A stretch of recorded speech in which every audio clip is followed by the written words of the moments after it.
Hello, everybody. We are back here with Bishop Brian Dudals, the one and only. Thank you. Thank you, Viv. It's great to be back here again. Yes, yes. Yeah, Renaissance Hospitality. Wow, yes. What an amazing place. Amazing, really great place they've got here. So we are continuing with our topic from yesterday's conversation. Right. You know, we had so much that we wanted to talk about, and the questions just kept coming in and coming in. Right. And we couldn't finish the session, unfortunately. Exactly. So today we've decided to continue with the questions. For those that could not meet us yesterday, do not feel left behind. You can go back to our Facebook, our YouTube, and be able to see what we were speaking about yesterday. Yesterday we touched on soul ties. Right. We also touched on why we keep attracting the same people in our lives. Hero syndrome. I was diagnosed. Tendencies there, yeah, you know. I was diagnosed. The doctor has given a prescription. Imagine that. All right. It was a beautiful session. Yes, so today we are continuing with that. Now we are on not every connection is a good one. Oh yeah. Not every connection is a good one. Yes. Oh yeah. Okay.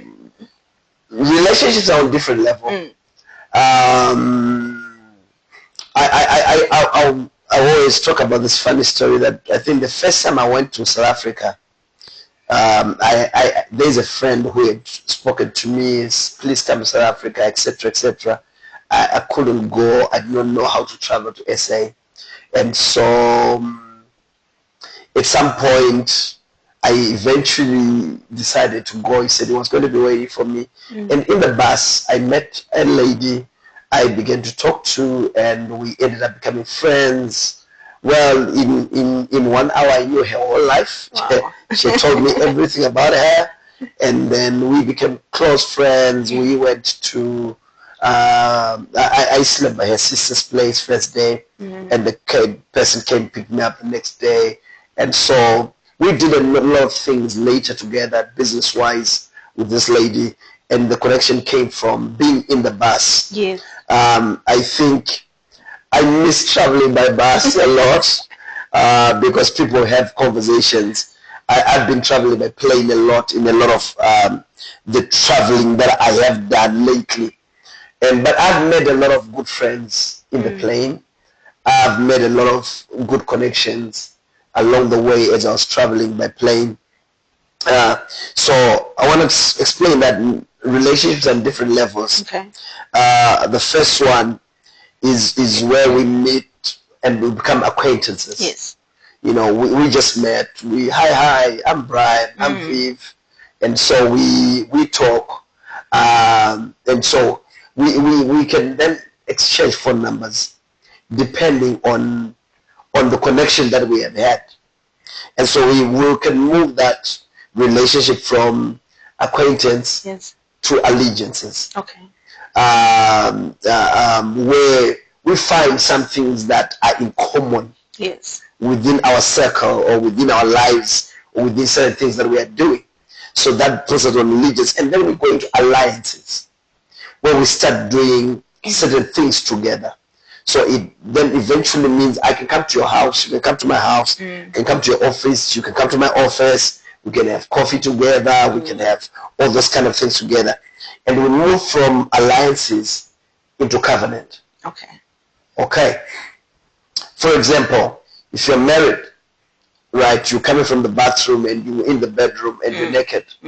And if your husband walks in, do you cover yourself? No. Why? There's a covenant. There's a covenant. You're on covenant level. Yeah. So there's stuff that are on covenant level that we can't talk on alliance or allegiance level or on acquaintance level. I have to wait until we get to covenant level before we start divulging certain issues. So talking about certain relationships not good for you. They are. There's certain things where we become acquaintances and we realize, no, we can have allegiances and we can start doing stuff together. But as much as we do stuff together, we should never move from allegiance to alliance, because maybe in terms of value systems, your value systems and my value systems are totally different. Because if we keep it moving from allegiance to alliance, next it will become covenant. Yes. And then our value systems are different. So what then happens is I will bring you to covenant level, and then you will know everything that is there to know about me, yes. and I'll expose myself to you, and then eventually, because our value systems are bad, I'll find myself in the newspaper. So there are certain relationships that are completely should be left on acquaintance level. For me, most of it is a value thing. All right. What do you value? Do we value the same things? What you value and what I value, are they the same things? I always say marriages are not built by love. If you would marry somebody, if everybody out there married somebody that they love, majority of those marriages would never last. Because you realize that as much as you love somebody, there's certain people you love but you cannot stay with. Yes, yes. As much as you love them, whichever way, your heart breathes for them. You hyperventilate when you see them. But at the same time, you can't stay with them because your value systems are completely different. Aligned. They're not aligned. They're not. So that's why we say from acquaintance, some people leave them on acquaintance level. Some people you then take them to allegiance level. Some you take them to alliance level. And a very few you take them to covenant level. Many are called, but few are chosen. I see. I think that ties in with our next question, which right. is how do we differentiate between chemistry and compatibility? All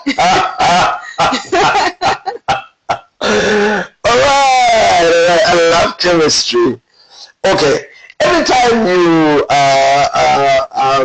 you see a lady, for a guy like me, every time I see a lady, there's certain ladies that I've got a propensity to probably have my eyes drawn towards them. Pokella. I get killed by your husband. Please don't say that. You have mentioned it so many times. We know it's her.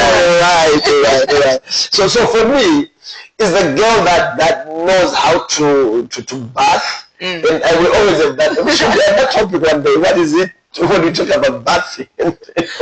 Sure. We'll make sure we put that on the list. Yeah. So a girl that knows how to bath herself, knows how to carry herself. It's the confidence for me. Okay. Somebody who knows how to carry. They're not walking like they don't know where they're going. They know who they are. They're so assertive. They're the kind of girl that if they walk by, I'm probably like, oh wow. Definitely notice. Oh, I will definitely notice. Yes. So there might be a girl that will say, she's beautiful, she's curvy, she's what? And she walks by there and I will not even look twice. you see, so chemistry for me has got a lot to do with what catches the eye. What you fancy. Yeah, So everybody, whichever way you might not like it, but everybody has got those hidden thoughts, those things that you think about, like, wow, in the back of your mind when nobody's looking and you're thinking the crazy thoughts, So there's somebody that when you look at them, boom, your heart will beat. Skip a beat. You're like, hey, that girl, hey. She's amazing. Hey, she's good looking. Oh, that guy. Hey, oh my God. So that's chemistry. And so if the same hits the other person, chemistry happens, and then you probably will fall head over years in love in a split second, which I always say those are dangerous because you should grow to love somebody, not to fall in love at first sight. All right. So falling in love at first sight is usually chemistry. I look at it, I'm like, damn, I love the girl. It's something within you, yes. And then you go and she feels the same, and then you go, but you don't know what she values. You don't know who she truly is. Now, it's protrudes the splendor. It's not a heart splendor. Because what then builds a person and makes a person who they are is the heart, yes. not the outside. Yes. And so we then can have a compatibility issue Because as much as you are all this, but how you deal with money and how I deal with money are two different things, which becomes an issue. Number two, we can have a communication issue. True. Okay, and any relationship will have three problems: intimacy problem, money problem, communication problem. So there's an intimacy problem, it's a money problem, it's a communication problem. Sure. So compatibility will come because what you value in terms of money and what I value in terms of money are totally different. And money consists of a big chunk of what we do in life. Number two, a lot of marriages or relationships don't go very far because there's no communication. They either completely no communication, or there's part communication, and then or there is wrong communication actually. We were having a conversation with one of my friends. He's married to a soko. So I'm on the phone with him. We usually do those 20 minutes, 30 minutes, 40 minutes. Right. So when the wife knows he has called me, she will then start coming and I need this, I need that, and she's talking about it. So he then answered back to her and says, but why don't you just speak nicely? What's wrong with you? I'm hearing what you're saying, but speak nicely. Yes. And so I love that. I said, Asha, that's so cool,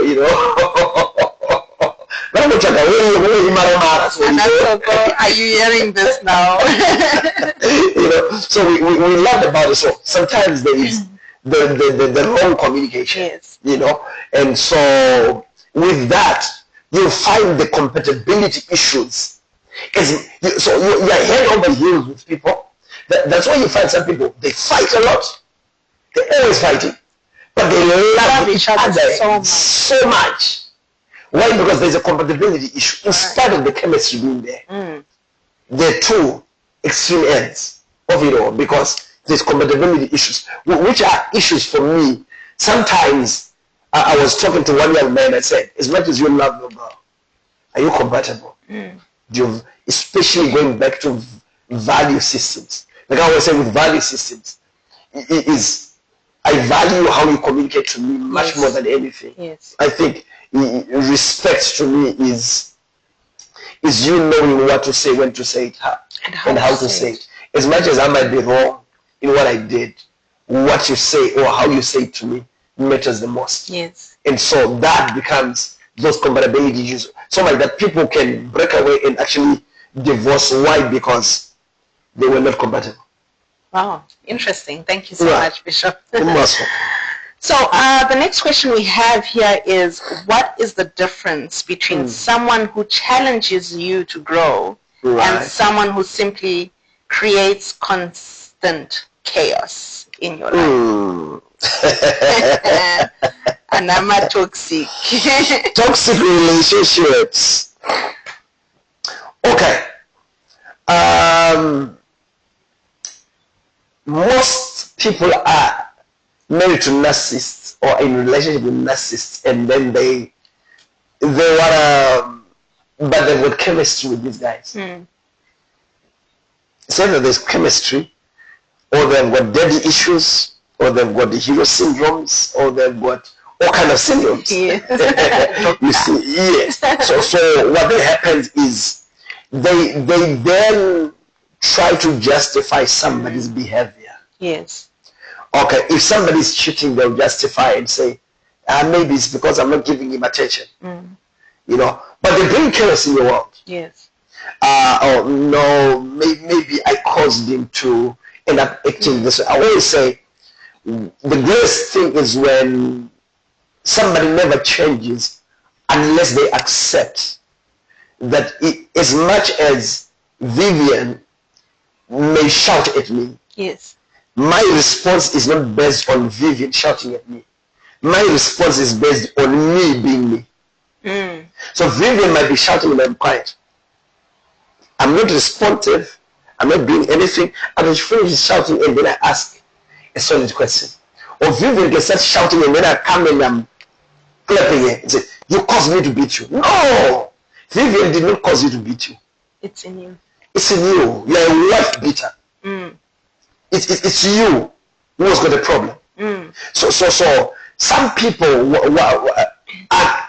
bring chaos because they themselves have got chaos within them. That makes sense. Now, where I've got a challenge, Viv, is especially with the church. All you pastors that are listening to me, you'll forgive me for this one. We spiritualize too many things. True, we do. Which are psychological. We've got people that, somebody who was brought up by a single mom, who was very hard and tough woman, got socialized differently to someone who got brought up by a mom who was a single mom, but a mom who would break down, who like, I don't know what to do, I'm struggling, I'm stranded. Yes. Those two people are two different people because how they were socialized. So we are trying to exorcise demons in people that don't have demons. So the chaos that is bringing into the world and into somebody's world is not emanating from some demon somewhere. Demons can jump in later, but what is emanating from is a psychological problem because I grew up, I always give an example, I grew up with a dad who was there but would never speak a single word. You go for 2 weeks, you'll never hear him say a single word. So I had nobody to ask, can I wear pink and black? Is that doable, or it's not doable? You know, or can I wear this shade of color? What does it mean to be a man? What is expected of me as a man? I didn't get that. I did not get that. Yeah. And so eventually I had an uncle, Uncle Claudio, who eventually moved in and became more of a father figure to me. And then he started teaching me the basics of manhood, the basics of whatever. And so for a guy who probably was in the same house with me, we never got to have an Uncle Claudio conversation. How they deal with women in marriage is totally different from how I deal with women in marriage. So a lot of people, what they have got is psychological issues, not spiritual issues. So when you see chaos, somebody's not trying to grow you. Understand, growth is not forced. True. It's not forced. It's something that naturally comes with time. Secondly, naturally, I've got a proclivity to want to grow and learn and say, you know what, I want to learn this, I want to grow in this direction, and so I can. But when you see somebody bring chaos in your life, I am telling you, they have got a psychological problem and an issue, and they can bring it into your world. And tendency, like I'm saying, is when you are married to a narcissist or in a relationship with a narcissist, they will make you feel guilty and feel it is you who's got a problem. Or else you grew up in a family where you also had narcissistic parents, narcissistic brothers and sisters. You also grew up feeling timid and shy. And so when this guy does whatever they're doing, you always blame it on you. You say, maybe God is allowing me to grow. Maybe God is wanting me to do this thing. No. Sometimes we're just in relation with the wrong people. Yes. And at times, even if I love the person, we should. My call out there is that let's push people to go for counseling. A lot of people need counseling. A lot of them. Majority of the people that are in relationships right now, in marriages right now, let me say this. I am telling you.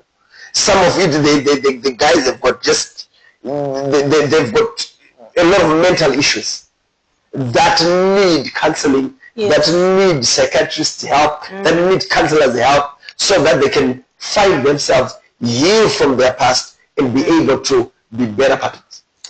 I hear you, Bishop. Right. I think that is brilliant, but we have an issue in our culture where people do not feel they need to go for counseling or therapy. They believe it's a white issue. It's a white issue. It's a white man issue.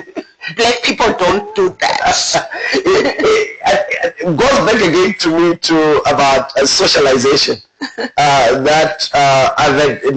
think I was reading something about some of our social media influencers, two of them that have come out and say, we are gay, we are, because when we were growing up, we got raped as small little boys, and we got raped, we were told to be silent.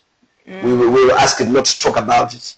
And then so we eventually aligned towards being gay, or got, the push to become gay, and so we ended up being here. There is a lot of that, especially growing up, where we say, never say this. So an uncle would come and then rap the Razukurus and say, and the Zukuru wants to come and say, no, this is what uncle was touching my behind and my whatever. And they say, yara.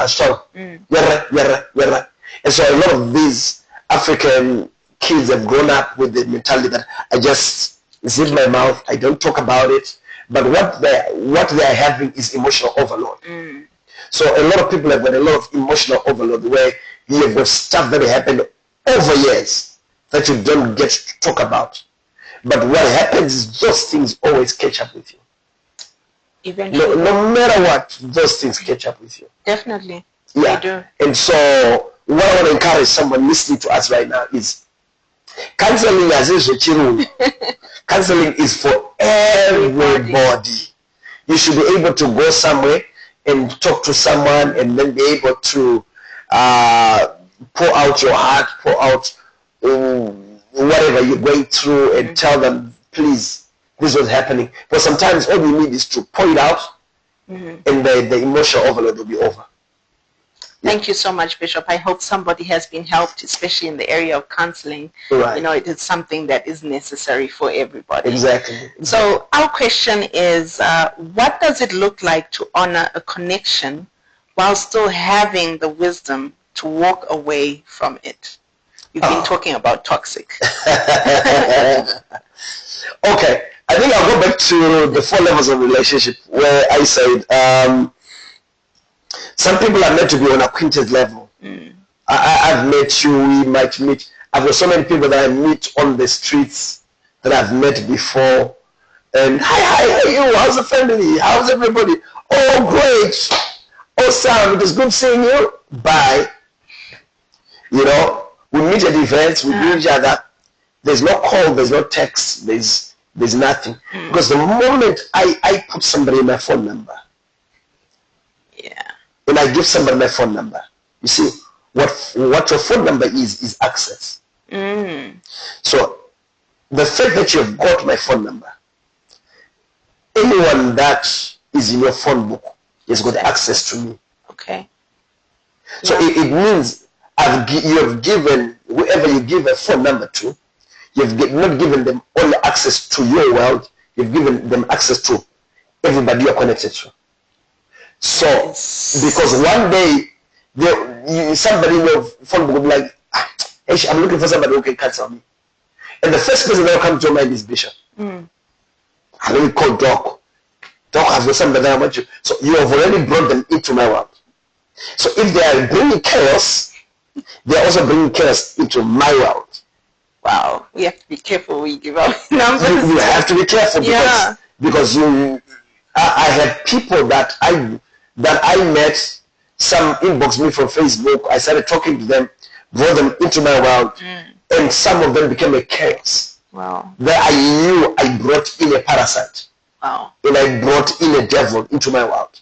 Why? Because the only thing that I did is I opened my door and gave them a phone number. So we're saying the people that should stay no matter what on acquaintance level. Because the moment you bring them on allegiance or on alliance, the next thing is they're pushing themselves to covenant level.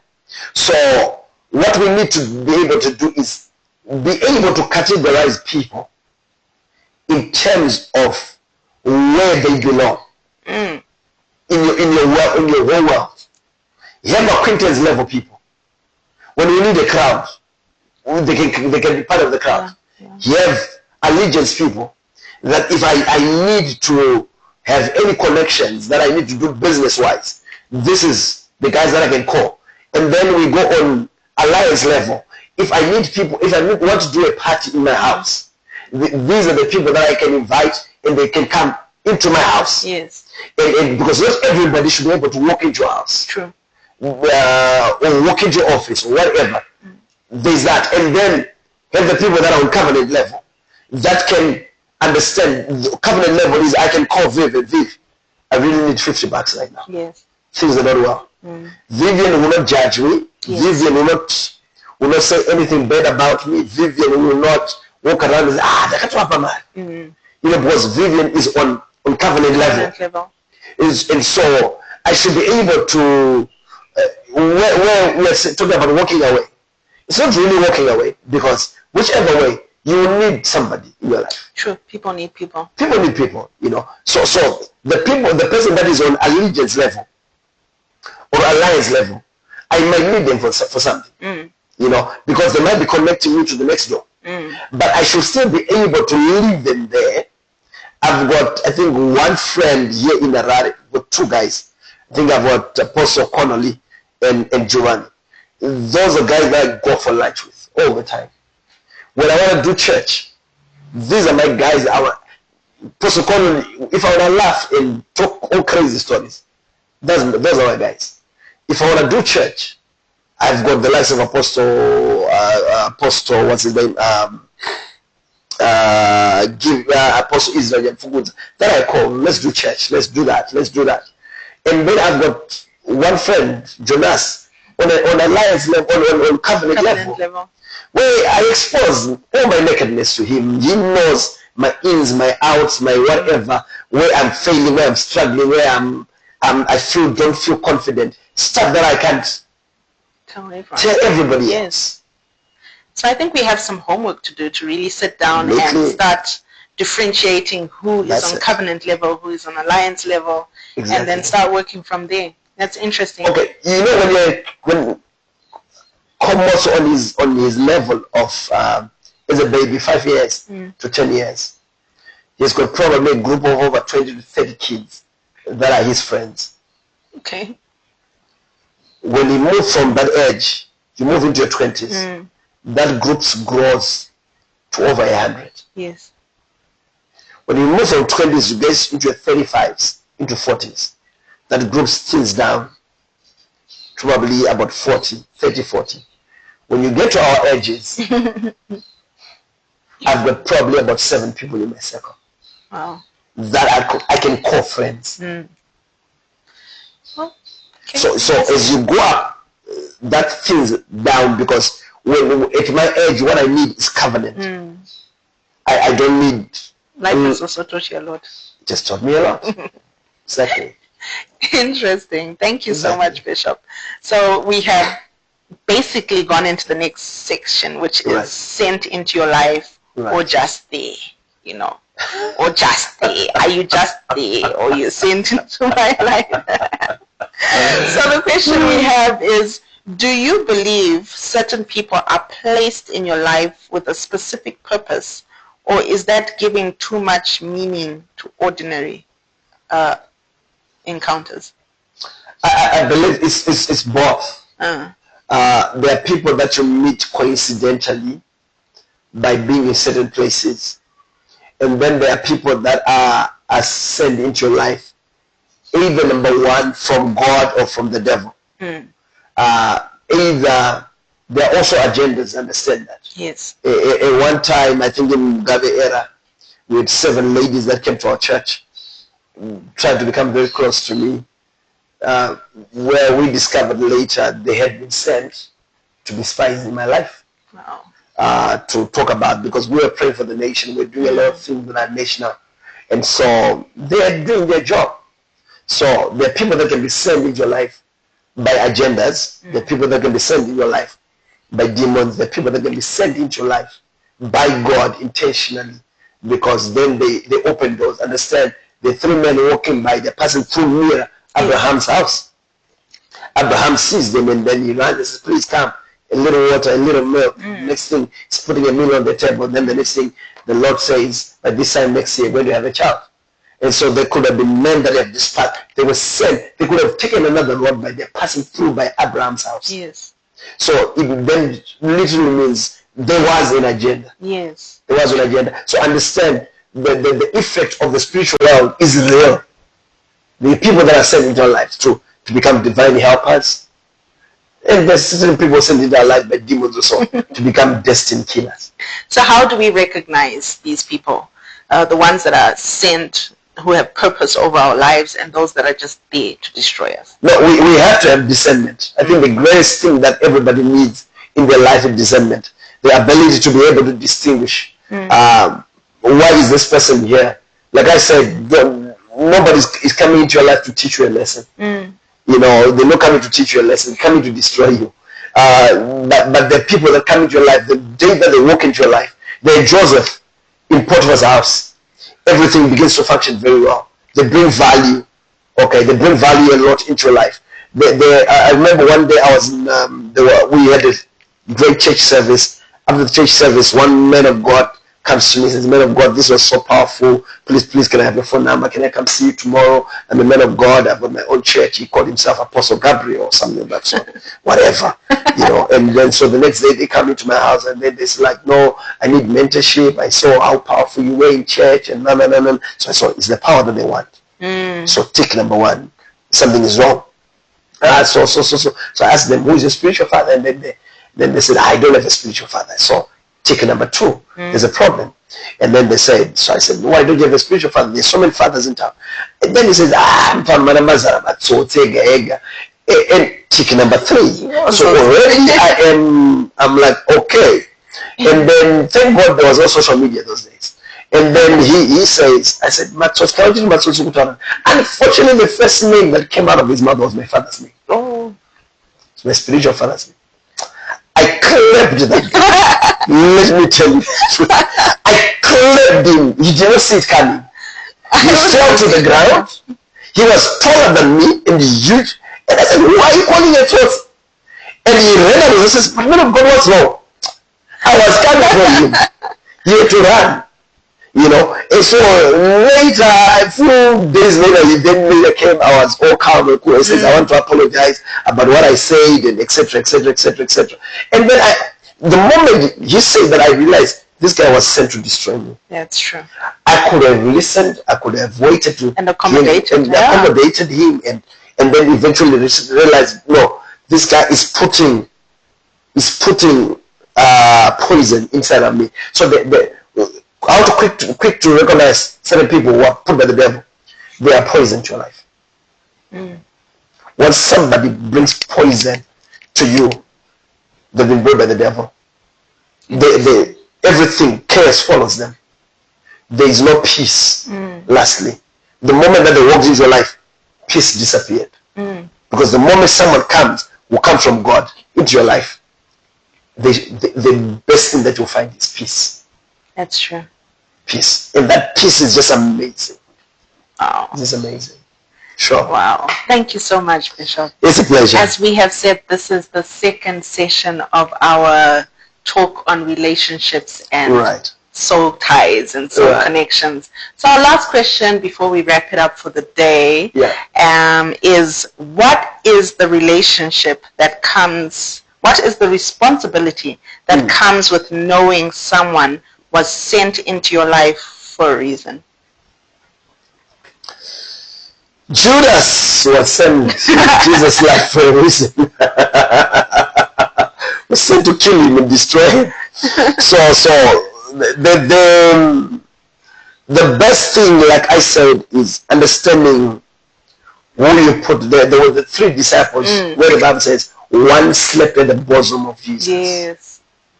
So learn to categorize people and put them in their place. There are people, like I was saying, that are sent for a season. And the people that, like we always say, sent for a reason. And so when I know they're sent to destroy me, the greatest thing that you can do is protect yourself. Okay. There are people that I tolerated for a while in my life that I shouldn't have, that I have got regrets up until now, that I should have taken action immediately when I knew that this person is here for this agenda and they're trying to do ABCD in my life. I should have immediately cut them off and got them to go away. But I accommodated them for a while. But what it did is the damage that they did put in my life was very huge. I've got one young man that I accommodated even in our church, nearly broke our church into pieces. And when the time came and I realized what he was doing, I just moved, came in, chased him out of church. Everybody thought I was being harsh, but I stood on the pulpit and said, please go. Wow. It was painful, it was hard, because I had worked with him for a long time, but it helped our church, and our church is still standing in that area up until now, because I had to have the guts to be able to understand this guy is here for an agenda. It's all about the guts, I think, because sometimes we have this thing of people pleasing. So we are not able to cut off the people that we are supposed to cut off. Exactly. Because we are trying to please the next person or the next circle that we are in. It's true. Yeah. Time and again, what I encourage people to do is, you see, look at this tree. If this tree is going to grow and become a very great tree, you should be able to prune. No tree brings good fruit unless it's pruned. You as an individual also, you never bring good fruit unless you prune certain people out of your life. It's powerful. So you should be able to learn to prune what relationships are important. Because relationships that were important to you 10 years ago are probably not important to you now. That's true. There's so many redundant phone numbers in your phone right now that you need to remove. Time and again, I think after every 3-4 years, I change my phone number. I do it intentionally. I haven't changed my phone number since I was 13. Ah, come on. I do it intentionally because there's certain people I want them to go. Yeah. They don't deserve to have my phone number. Because at the level where I am, if President Idi Mnangagwa was keeping his phone number from childhood, the number of nonsense phone calls that he would be receiving every week would be crazy. So there's certain people that don't deserve to know where you are, what you're doing, how you're doing, because the more that you keep them in your circle, they're not going to build you. They're actually going to destroy you. That's interesting to note. So change your numbers, people. Please do. Thank you so much, Bishop, for your time. It's been a pleasure. Thank you also for hosting us, Rudex Hospitality, Amazing. Locating in Avondale. Amazing. It's an amazing spot. I'm sure we'll have more information on them for you as well. Thank you. Once again, thank you, Bishop, and have a good day. Thank you. It's been a pleasure. Bye, everybody. See you next time. Bye. Bye.